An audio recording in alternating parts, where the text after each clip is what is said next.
And my personal favorite is actually reading about it. I have a big collection of gender equality books, and there's actually a lot of books on that. Yeah, and if you're not a big reader, if, ESCP is giving you too much to read already, I get that. I'm personally a big fan of podcasts, and more specifically YouTube video essays. There are so many out there and so many good ones. So there are many, many ways to educate yourself out there. And yes, it's a tip that everyone gives you on every topic. It's like, you want to get better at this? Learn. Obviously, it's an easy tip, but it works. Learning is the first step to doing anything. I also think that educating yourself often is the very first step for people who are stuck in this performative activism phase without knowing to actually move into an actual allyship or actually standing up for these issues. Because trust me, the more you will learn about it, the more you will be upset about it. Exactly. It's often performative activism is because people don't actually know enough. They know just enough that they know there's an issue there, but not enough to know how bad it is and how crucially real activism is needed, right? Yeah. And so educating yourself will open those doors for you and make you go, oh no. Oh yeah. And trust me, that will make you into a real ally. Yep, 100%. The second point, our second little tip and trick, is something we've already touched on in previous episodes, particularly in our first episode on slut shaming, which is related to gender equality as well, right? But it's to challenge your inner biases, it's reflect on what you were taught, on what has been coded into your brain, There's so much you can do for that. And again, the first step here is introspection. It's sitting down with yourself and going, what's keeping me from what like internalized beliefs, what stuff like that is keeping me from actively helping people in the marginalized groups I'm talking about here. When you're doing that, it's okay to realize that you do have some internal beliefs and to come to that conclusion. There's no shame in that. Recognizing that there is biases in your behavior, biases that will make you go, well, I support women, but I don't know how I feel about sex workers, or I don't know how I feel about this cause or that cause, Looking at it and saying, where does that come from? Where does that hesitation, that problem with this subsection of women come from, What causes it, and how can I address it to become a better ally and be inclusive in my allyship? So once you've worked on these issues, once you've worked on yourself, you're able to finally also realize that maybe it's time to get out of your comfort zone, which is our advice number 3 on how you can actually be an ally. If there are things that you can do that kind of make you go, I don't know if I really want to do that, maybe try it first. Yeah.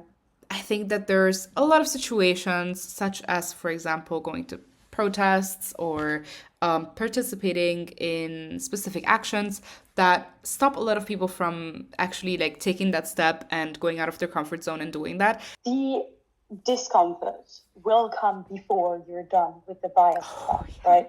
Getting up, even just analyzing your own biases, will get you out of your comfort zone because that's what you've been living in. That's the beliefs you've been having and holding for years. And getting out of your comfort zone is key, not just to your activism, if you'll allow the other phrasing, but even to just the deconstruction of your own internal beliefs. It will come before you go out into the street and protest. It will come when you first look at yourself in the mirror. And it's important to recognize that. It will be an uncomfortable process. It will get you out of your comfort zone. And that's good. Accept it. Roll with it, man. It's growth. Exactly. Oh my God, that's exactly what it is. In order to get... The more you get out of your comfort zone, the more your comfort zone will extend. that's what growth is. No, exactly. And maybe Diane, you want to introduce the next advice that we have? Okay, our tip number 4 is likely to come in chronological order after the first 3, quite frankly. Now you can use your voice. Now you should use your voice. You can speak up against the issues, against sexism and discrimination in all aspects of life, right? Even in casual conversations with people in your circles going, like challenging their own assumptions and their own biases and saying, actually, irky, sexist, don't like it. And that will bring you even more outside of your comfort zone, most likely, even once you've done the steps to already get outside of your comfort zone. It's an endless spectrum and horizon of growth. Because, the reality of that is that a lot of people don't want to confront these things in casual conversations with their friends, their family, because it's uncomfortable, right? It also puts yourself in a position of contrast against the other person. It brings you in a position of conflict, right? And that still is getting outside of your comfort zone and growing. And it is extremely important because that way you're not only educating yourself and doing the work on yourself, but you're also indirectly and step by step raising awareness for other people that certain things are not okay to say anymore, that maybe there's a reason why they're saying these things and stuff like that.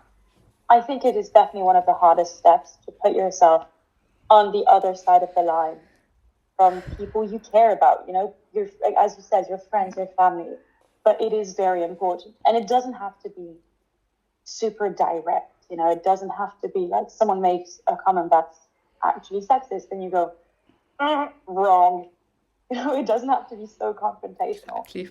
Exactly. And even in other settings, you can speak up about things that other people say and discrimination that happens. For example, in the workplace, it's extremely important to be able to do that. Probably oftentimes it will not be a confrontation directly with the person who's doing that, because that can put you in a position, of course, also of danger, and can put you in a position sometimes that you just don't want to be in, right? And that's okay. But try to find someone in your company with whom you can speak openly about it. Sometimes it's not even HR, sometimes it's your colleague, and that person can also help you forward. Try to find that one person or one department of reference that you can speak with without any concerns about your employment, your job, or getting into direct confrontations with anyone. I think that's a very important line to draw, which is make yourself uncomfortable. Don't take undue risks. Confront people where you can. Don't go guns a-blazing into any situation. That's not always appropriate. Time and place, Exactly. So it's important to be able to draw the line for yourself and recognize in which settings it's appropriate to do what. So another step that you can take this further is to amplify marginalized voices. So not only speaking up for your own causes, but speaking up and being a real ally for other people who are part of other marginalized groups that you might not be a part of yourself. I think this is the important nuance between our two topics here today, which are activism, which is what we've been talking about so far, right? This is specifically allyship. It's being an advocate and an activist for causes that you're not a part of. Obviously, you're part of it because it's society and it's all interlinked. But I think that's the important nuance between activism and allyship, and this is really where we get into the ally part of it. This goes into the topic of intersectionality, right? So I can be part of a marginalized group, but I can also be privileged on the other hand, right? There's a lot of people who are not only part of one marginalized group, but many. And it's really important to identify those dimensions and know them and understand that, yes, I am a woman, but I also have a lot of privilege. And that's also why I bear the responsibility to amplify the voices of the people who don't have the same privilege as me. Yeah, because again, keeping with our example here, as white women, our voices will be given more weight than that of women of color. And so it is our responsibility to take their voices and amplify them and magnify them to make them heard the same as our voices are. To all the men out there, y'all better be amplifying women's voices. You have more privilege than them. And so your voice will carry further. Yeah. Your job as an ally is to make their voices heard and get the cause moving that one step further. The second section of this tip is be an advocate. You've been an activist, now be an advocate. Push for policies that promote gender equality, push for parental leave, push for pay transparency, push for this sort of concrete thing that will improve gender equality, because it is amazing to go out and protest and say, we want equality. It is even better to say, we want this specific thing. If you focus on specific things, they are more achievable, more attainable, more doable. And that is how you will bring on concrete action and concrete progress to the cause. It doesn't have to be big radical change that revolutionizes everything. It's tiny steps, you know? Yeah. Don't jump on top of the Everest. You have to take the tiny steps. And you know what? On the topic of that, I always say, if I've reached one person, if one person listened to me, then that's enough of a reward for me to do it. And you know what? That one person, you will never know who it is. Maybe it's the next revolutionary person of the world. Believe. And maybe not. And that's fine as well. Yeah, exactly. Because in turn, they'll impact one person and one and one and one and one. And that's how you make change happen. It's dominoes, you know? Exactly. You're not an earthquake. You're the first domino. You just need to get the next one moving. Oh, yeah. Exactly. That's exactly what it is, right? Tip number 1, right? Education. You've educated yourself. Now you can educate others. Full circle, baby. Oh, yeah.